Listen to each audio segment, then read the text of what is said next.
Students, good morning बच्चों। कल हमने स्टार्ट किया अपना नया लेसन पृष्ठ रसायन। तो बच्चों आज हम पृष्ठ रसायन को डिस्कस करेंगे। जो आज का हमारा टॉपिक है, आज का हमारा टॉपिक है उत्प्रेरक तथा उत्प्रेरण। क्या बच्चों? उत्प्रेरक तथा उत्प्रेरण। आप स्केच डाल लो, उत्प्रेरक तथा उत्प्रेरण। बच्चों उत्प्रेरक क्या होते हैं? वे रासायनिक पदार्थ जो अपनी उपस्थिति मात्र से ही अभिक्रिया की दर में वृद्धि या कमी कर देते हैं। वे रासायनिक पदार्थ जो अपनी उपस्थिति मात्र से ही अभिक्रिया की दर में कमी या वृद्धि कर देते हैं, उत्प्रेरक कहलाते हैं। तथा यह होने वाली घटना उत्प्रेरण कहलाती है। मैंने क्या बताया बच्चों आपको कि जो अपनी उपस्थिति मात्र से अभिक्रिया के वेग को या तो घटा देंगे या बढ़ा देंगे, यानी अभिक्रिया दर में कमी या वृद्धि कर देंगे, तो उत्प्रेरक कहलाएंगे। और इस प्रकार की होने वाली घटना को उत्प्रेरण। बच्चों जैसे क्या होता है कि हमारी एक रिएक्शन है, ये रिएक्शन है हमारी N2, ये एग्जाम्पल आपका N2 + 3H2, यानी अमोनिया का हेबर प्रोसेस है N2 + 3H2। तो ये रिएक्शन हो रही है हमारी। तो इसमें यहाँ पे हम क्या लेते हैं? Fe लेते हैं, Fe और MO। यहाँ पे जो Fe है, Fe यहाँ पे करता है उत्प्रेरक का कार्य, उत्प्रेरक का। और जो MO है, MO यहाँ पे कार्य करता है वर्धक का। और जो हमारा बनता है 2NH3। तो यहाँ पे जो Fe है, Fe ने क्या काम करा? Fe ने सभी क्रिया के अंदर भाग नहीं लिया। Fe ने क्या करा कि अपनी उपस्थिति मात्र से ये यहाँ पे प्रेजेंट हुआ, और प्रेजेंट होने से इसने क्या करा? इस अभिक्रिया को संपन्न कर दिया, तो ये क्या हुआ? यहाँ पे Fe ने किस चीज का कार्य करा? उत्प्रेरक का। ठीक है, MO वर्धक के बारे में हम आगे बढ़ेंगे। तो बच्चों मतलब ये हुआ कि हम कहीं पे कोई काम करने गए और हमने किसी का वहां पे फोन करा दिया, तो वो बंदा क्या हुआ? वो वहां पे ऑफिस में नहीं आया, ऑफिस में ना आकर के उसने फोन से ही फोन करके हमारा काम हो गया। तो उस बंदे ने किस चीज का कार्य किया? उत्प्रेरक का। कि आप किसी ऑफिस में गए किसी बंदे से मिलने के लिए, और वहां पे आपको अपना काम कराना है और बहुत भीड़ लगी हुई है, और आपको लग रहा है कि आपका नंबर नहीं आने का, और आपने अपने किसी जानकार से फोन कराया, और फोन कराने से आपका काम तुरंत हो गया। तो उस बंदे ने क्या किया? उस बंदे ने भाग नहीं लिया, लेकिन अपनी उपस्थिति से यानी अपने फोन से ही वो हमारा काम करा दिया। तो उस बंदे ने कार्य किया उत्प्रेरक का। ठीक है, आप ये एग्जाम्पल उतारोगे। अब इसके बाद आपका जो नेक्स्ट टॉपिक है उत्प्रेरण का वर्गीकरण। बच्चों जो अभिकारक और उत्प्रेरकों की भौतिक अवस्था के आधार पर उत्प्रेरक को दो भागों में बांटा जाता है। नंबर एक है आपका समांगी उत्प्रेरण, और नंबर 2 विषमांगी उत्प्रेरण। बच्चों समांगी उत्प्रेरण क्या होता है? जिनमें जिनके अंदर अभिकारकों की और उत्प्रेरकों की भौतिक अवस्थाएं या प्रावस्थाएं समान होती है। जो अभिकारक है और जो उत्प्रेरक है, दोनों की भौतिक अवस्था या प्रावस्थाएं समान होगी, तो वो क्या कहलाएंगे? समांगी उत्प्रेरक। जैसे अगर वो गैस है तो गैस है, ठोस है तो ठोस है, वो द्रव है तो द्रव है। इसकी डेफिनेशन लिखो। जब उत्प्रेरक तथा अभिकारक दोनों पदार्थों की भौतिक अवस्थाएं या प्रावस्थाएं समान होती है, तब इस प्रकार की घटना को समांगी उत्प्रेरण कहते हैं। जैसे आपके पास 2SO2 ये गैस फॉर्म में है, प्लस O2 ये भी गैस फॉर्म में है। तो यहाँ पे जो हम उत्प्रेरक ले रहे हैं NO, तो ये भी हमारा गैस फॉर्म में है, तो इसने बनाया 2SO3। ठीक है बच्चों, तो मतलब यहाँ पे क्या होगा? जो हमारे अभिकारक थे अभिकारक भी हमारे गैस फॉर्म में है, और जो हमारा उत्प्रेरक है, उत्प्रेरक भी हमारा गैस फॉर्म में है। तो यहाँ पे क्या हुआ, अभिकारकों की और उत्प्रेरक की जो भौतिक अवस्थाएं या परावस्थाएं है वे समान है। तो इस प्रकार के उत्प्रेरक को समांगी उत्प्रेरण कहते हैं। अब नेक्स्ट क्या कर लो आप, विषमांगी उत्प्रेरण। विषमांगी उत्प्रेरण, ठीक है, विषमांगी उत्प्रेरण में आप लिखो, क्या कर लो, विषमांगी उत्प्रेरण। इसमें क्या होगा, जो उत्प्रेरक है और अभिकारक है, अभिकारक और उत्प्रेरक दोनों की जो भौतिक अवस्थाएं भिन्न भिन्न होगी, यानी एक सॉलिड है तो एक लिक्विड है, या एक सॉलिड है तो एक गैस है, मतलब सब आपस में भिन्न भिन्न होंगे जो उत्प्रेरक है और अभिकारक, ठीक है। तो लिखो, जब उत्प्रेरक तथा अभिकारक, जब उत्प्रेरक तथा अभिकारक दोनों की भौतिक अवस्थाएं या परावस्थाएं भिन्न भिन्न होती है, दोनों की भौतिक अवस्थाएं या परावस्थाएं भिन्न भिन्न होती है, तब इस प्रकार की घटना को विषमांगी उत्प्रेरण कहते हैं। तब इस प्रकार की घटना को विषमांगी उत्प्रेरण कहते हैं। जैसे आपके पास N2 + 3H2 अभी हमने पढ़ा था, ये हमसे बना रहा है FeNO और 2NH3। तो बच्चों यहाँ पे जो नाइट्रोजन है, नाइट्रोजन हमेशा गैस फॉर्म में है और हाइड्रोजन भी हमारे क्या, जो Fe है ये हमारा सॉलिड फॉर्म में, Fe जो है हमारा Fe है सॉलिड फॉर्म में, यानी Fe जो जब हम प्रैक्टिकल करते हैं और प्रैक्टिकल के अंदर हमको एक तरह का पाउडर दिया जाता है, चूर्ण दिया जाता है, कभी Fe का होता है, अलग अलग होता है। तो जो चूर्ण दिया जाता है वो चूर्ण कैसे बनाया जाता है, वो किसी सॉलिड से को पीस करके चूर्ण बनाया हुआ है।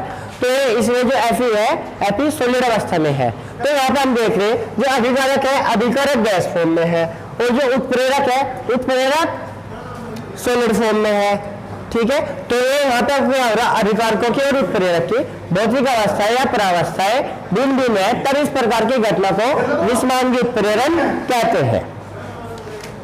अब नेक्स्ट डालो, उत्प्रेरण के प्रकार।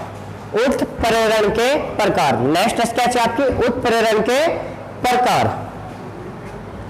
अब इसमें डालो, उत्प्रेरण के आधार पर, उत्प्रेरण के आधार पर उत्प्रेरण अभिक्रियाओं को निम्न भागों में विभाजित किया है। नंबर 1 धनात्मक उत्प्रेरण। नंबर 1 धनात्मक उत्प्रेरण। देखो धनात्मक यानी नाम से ही पता लग रहा है कि कोई चीज में बढ़ोतरी हो रही होगी। तो ये क्या कहता है, वे पदार्थ जो अपनी उपस्थिति मात्र से ही, वे पदार्थ जो अपनी उपस्थिति मात्र से ही अभिक्रिया के वेग को बढ़ा देते हैं, जो अपनी उपस्थिति मात्र से ही अभिक्रिया के वेग को बढ़ा देते हैं, धनात्मक उत्प्रेरक कहलाते हैं, धनात्मक उत्प्रेरक कहलाते हैं। तथा इस प्रकार की घटना को धनात्मक उत्प्रेरण कहते हैं, तथा इस प्रकार की घटना को धनात्मक उत्प्रेरण कहते हैं। जैसे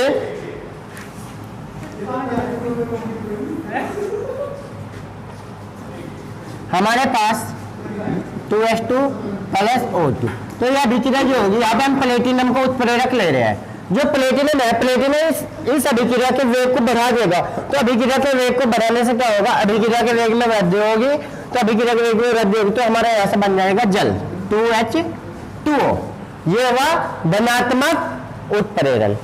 इसके बाद बच्चों है नेक्स्ट स्केच डालो, ऋणात्मक उत्प्रेरण।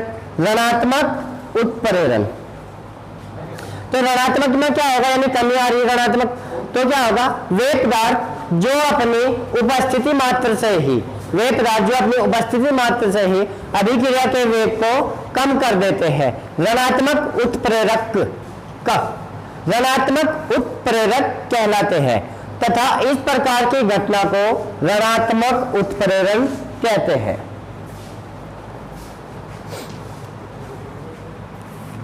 जैसे 2H2O2, तो इसमें क्या होगा, इसमें हमने जो लिया ग्लिसरीन,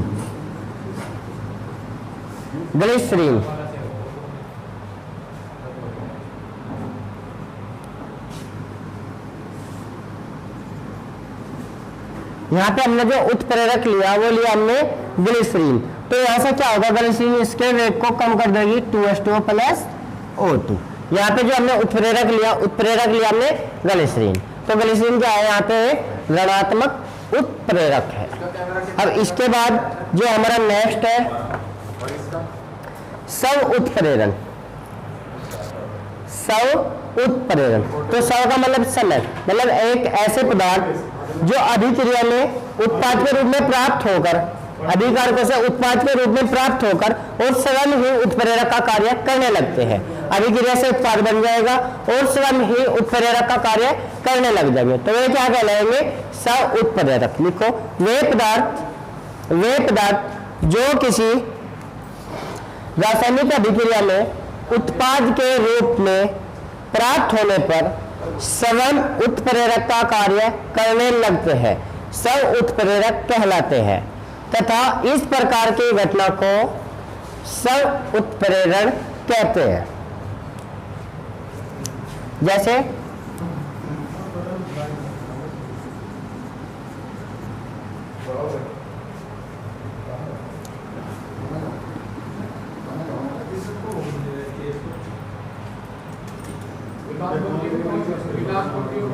जैसे अभी हमारी अभिक्रिया थी,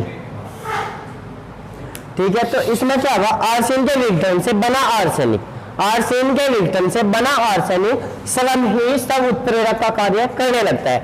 जो हमारे पास आर्सेनिक बना है, आर्सिन है, आर्सिन के विघटन से जब इसका विघटन होगा, इसके विघटन से जो आर्सेनिक बना ये स्वयं ही उत्प्रेरक का कार्य करने लग जाएगा, ठीक है। इसके